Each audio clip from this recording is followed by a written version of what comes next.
अस्सलाम वालेकुम। कैसे हैं आप सब लोग? उम्मीद है बिल्कुल ठीक ठाक होंगे, खैर खैरियत से होंगे, बहुत मज़े में होंगे। तो फाइनल डे था हमारा शिफ्टिंग का और आज जो है हमें घर खाली कर देना था और अगर एक डे भी ऊपर होता तो मालिक मकान ने अपनी कमीनगी की इंतहा करनी थी और पूरे मंथ का जो है वो रेंट डिडक्ट कर लेना था। तो होते हैं इस तरह के कमीने लोग दुनिया में, और मेरी हमेशा दुआ है कि अल्लाह ताला इतने घटिया, इतने कमीने और कंजूस लोगों से सबको बचा के रखे। हमने जो 2 साल इस घर में गुजारे, इंतहाई तंगी में गुजारे।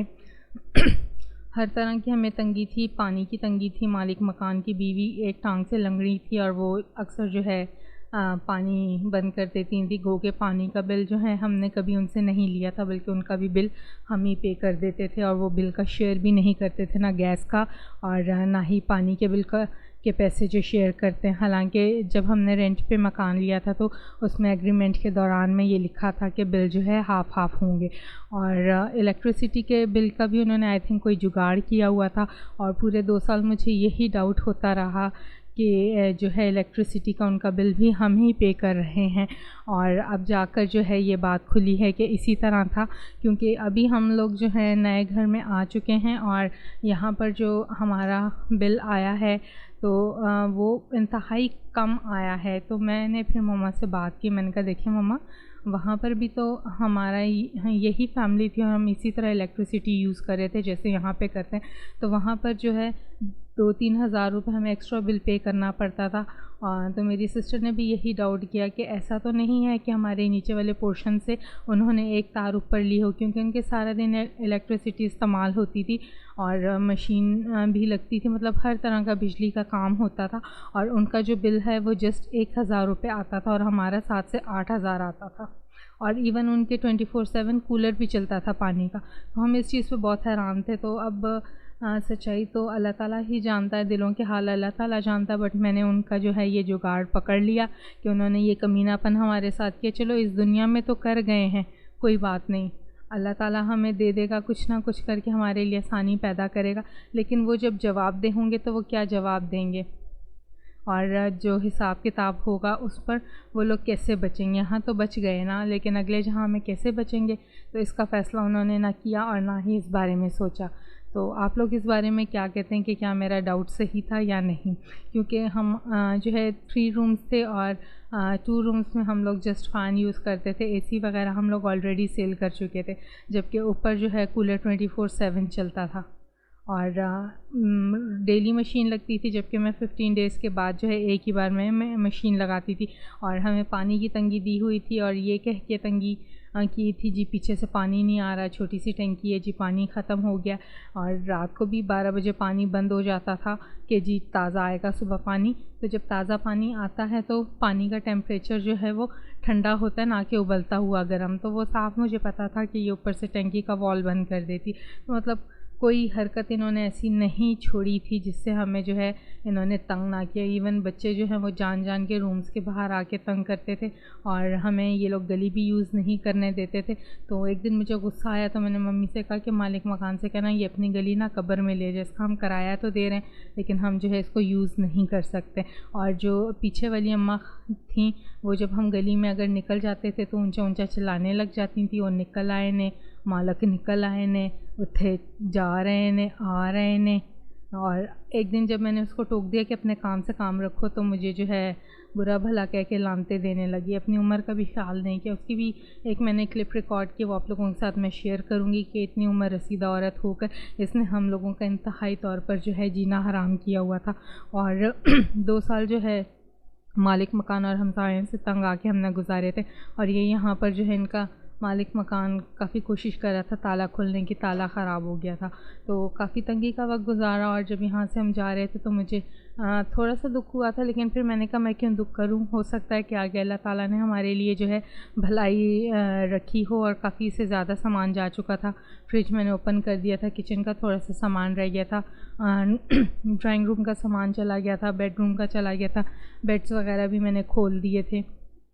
तो मेरी छोटी सिस्टर जो है ये एक इसने क्लिप रिकॉर्ड किया था कि याद तो हमें रह जाएगा, हम सबसे शेयर करेंगे कि यहाँ पर जो है हम लोगों ने कितना बुरा और तंग वक्त गुजारा है और सहक के गुजारा है। तो मैंने कहा कोई बात नहीं, अल्लाह देख रहा है और अल्लाह हमारे लिए ज़रूर इंसाफ़ करेगा।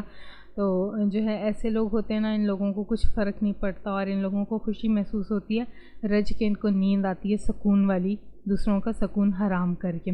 तो चलते चलते भी हमने काफ़ी सिमटाई वगैरह कर ली थी और घर को हमने अच्छे से साफ़ कर दिया था कि कोई कूड़ा वगैरह ना हो और कोई बात ना बन जाए। लेकिन यही हुआ कि कमीने मालिक मकान ने बहुत सारी बातें निकाल दी कि आपने ये तोड़ा और मैं इसके इतने पैसे काटूंगा, इसके इतने पैसे काटूंगा। तो मुझे गुस्सा आया, मैंने कहा हाँ इसके पैसे काट ले और उसको बोला अपने कफ़न के पैसे भी हमसे काट ले। तो मेरी अम्मी ने कहा नहीं बुरी बात है, ऐसा नहीं कहते। मैंने कहा क्यों अम्मी, हमने इसकी वजह से इतनी तंगी में वक्त गुजारा है कि ना मैं प्रॉपर कपड़े धो सकती थी, ना ही हम सहन यूज़ कर सकते थे। काम वाली के पैसे भी दोनों पोर्शंस के हम ही पे करते थे और जो है मैं कपड़े भी नहीं सुखा सकती थी। तो क्या मिल गया इसको हमें इतना तंग रख के। तो कुछ लोग होते हैं इंतहाई दर्जे के कमीने, और आप लोगों को बताने का यही मकसद है कि दुनिया में ऐसे कमीने लोग पाए जाते हैं। तो हमेशा अपनी दुआओं में ये दुआ किया करें कि अल्लाह ताला इतने घटिया और कमीने और गंजे लोगों से ना वास्ता ना दे। बहुत ही बुरे लोग होते हैं और तंग दिल लोग होते हैं। तो अपना दिल बड़ा रखें, आपका दिल बड़ा होगा तो अल्लाह ताला आपके लिए बहुत आसानियाँ पैदा करेगा। और अब जाके जो है मैं अल्लाह ताला का शुक्र अदा करती हूँ कि अल्लाह ताला तूने हमें उस गंदी जगह से निकाला।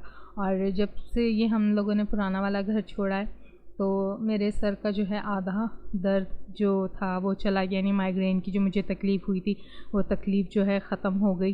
क्योंकि इस घर में हमें आए दिन की टेंशन, ऐसे लगता था जैसे कोई बहू जो है अपने ससुराल में रह रही है और चिड़े हुए सास ससुर हैं जिन्होंने उनका जो है नाक में दम करके जीना हराम किया हुआ। काफ़ी बड़ा घर था, तकरीबन 10 मरले का, लेकिन हमें इस तरह लगता था कि हम यहाँ पर रेंट पर नहीं रह रहे, हम यहाँ पर कैद होकर रह रहे हैं और हमने कोई जुर्म किया और हमारी ऊँची सी जो है आवाज़ भी निकली तो जी मालिक मकान आ जाएगा और बदतमीज़ी शुरू कर देगा। बहुत ही इंतहाई किस्म का बदतमीज़ इंसान था।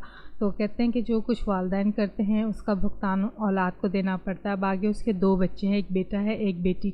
तो अल्लाह ताला इंसाफ़ ज़रूर करेगा और वालिदैन का किया जो है वो औलाद भुगतेगी। मैं नहीं चाहती कि उसके बच्चों के साथ कुछ हो, और जो जिसने बुरा किया है अल्लाह ताला उसको ही सज़ा में रखे। तो किचन भी हमने काफ़ी तंगी में वक्त गुजारा। मतलब अभी मैं इतनी डिटेल में आप लोगों को क्या बताऊं, लेकिन बस मैंने अल्लाह ताला का शुक्र अदा किया था कि हम लोग जो हैं यहाँ से जा रहे हैं। पर जिस तरीके से मालिक मकान ने हमें निकाला था वो काफ़ी दुख वाले मामला था और हम लोगों ने काफ़ी भाईदारी से उसके साथ गुजारा किया था कि पानी और बिजली का और काम वाली का और जो सिक्योरिटी गार्ड है उसका बिल जो है वो हम लोग फुल पे कर देते थे। ठीक है, तो भाई कहता था कोई बात नहीं, ये मज़दूर बनता है, फैक्ट्री में काम करता है। तो मैंने कहा हाँ कोई बात नहीं, ये फैक्ट्री में अगर काम करता है हमारी तो मिले यहाँ पे लगी हुई हैं। क्योंकि भाई का कोई कारोबार नहीं था और मेरे सिर्फ फादर की जो है पेंशन आ रही थी और उसी में हम गुजारा कर रहे थे। और उस वक्त जो है बल्कि अभी भी मेरी भी कोई ख़ास इनकम नहीं है और मेरा जितना घर का सामान था उसको मैंने सेल कर दिया, आहिस्ता आहिस्ता सेल करके हम लोगों ने गुजारा किया। लेकिन अल्लाह ताला का ये एहसान है कि अल्लाह ताला ने हमें जो है किसी के आगे हाथ फैलाने पर मजबूर नहीं किया। तो अभी जो है मैंने अपना काम यूट्यूब पे स्टार्ट किया, तो आप लोगों से रिक्वेस्ट है कि मुझे सपोर्ट करें और अपने फ्रेंड्स फैमिली के साथ जो है मेरा चैनल शेयर करें, मुझे सपोर्ट हो ताकि मेरी अर्निंग शुरू हो और मेरी लाइफ जो है थोड़ी सी स्टेबल हो। क्योंकि वो कहते हैं कि कारून का ख़जाना जितना भी हो आप उसको कब तक इस्तेमाल करोगे, आखिर एक दिन वो ख़त्म हो जाएगा। तो बिल्कुल ये बात सही है, मेरा कितना सामान है मैं कितना सेल करूँगी और जितना था वो मैंने सेल किया और मुझे काफ़ी मतलब दुख हुआ कि जो है मैंने आधो आध कीमत और काफ़ी नुकसान पर जो है अपनी बहुत सारी चीज़ें सेल कर दी। फिर मैंने ये कह कर अपने दिल को तसल्ली दी कि सामान तो आनी जानी चीज़ है, अगर अल्लाह ताला ने नसीब में लिखा और मेरे पास पैसे हुए तो मैं जो हूँ दोबारा इससे अच्छा ख़रीद लूँगी। अब ये सामान जो है ये बिल्कुल भी मेरे नसीब में नहीं है तो इसको क्या रोना। और वैसे भी इंसान की जो है लाइफ का कुछ भी पता नहीं होता है, सामान तो यहीं पर रह जाता है और सिर्फ इंसान जो है वो दुनिया से चला जाता है। तो सामान कुछ चीज़ मायने नहीं रखता, लेकिन असल मायने रखते हैं लोगों के रवैये और लोगों के अमाल। तो अपने अमाल को अच्छा बनाएं और कहते हैं कि आप अच्छे होगे तो लोग अच्छे होंगे, लेकिन हर दफ़ा जो है ये चीज़ नहीं होती है कि आप जितने भी अच्छे हो तो लोग अपना कमीनापन दिखा ही देते हैं। तो ये दुआ किया करें कि अल्लाह हमेशा अच्छे लोगों से, अच्छे मालिक मकान, अच्छे हमसाओं से वास्ता दे। मुझे दुआओं में याद रखिए। अब इजाज़त दीजिए, आपसे मुलाकात होती नई वीडियो में, तब तक के लिए फ़ी अमानिल्लाह।